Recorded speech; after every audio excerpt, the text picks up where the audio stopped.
Hello everyone, welcome back to Wayne Dyer's 101 Ways to Transform Your Life. Here we are with part 38, where he has a wonderful mantra that he's going over about love, love, love. And he talks about whenever you encounter another human being, send out the expression of love, love, love. However you want to do that. It's similar to Stuart Wilde's technique about sending out love to every human you encounter. And he's suggesting that you could use, in this case, Wayne Dyer is, that you could use this as a daily mantra just all day in the background, hearing love, love, love.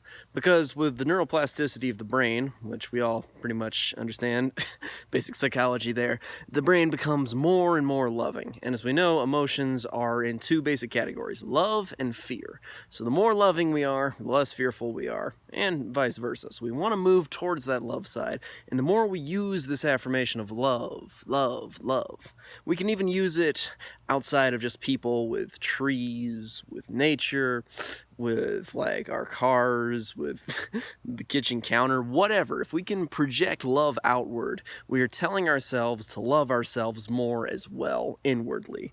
Because the subconscious mind, the more it sends out love, the more that pattern of love is woven into like the tapestry of it. The more our garden is planted with, these loving seeds that blossom into flowers of love, and, the process continues. The more our mind becomes positive with the power of love. That's basically the idea of this part. That's part 38. I will see you guys next time with part 39.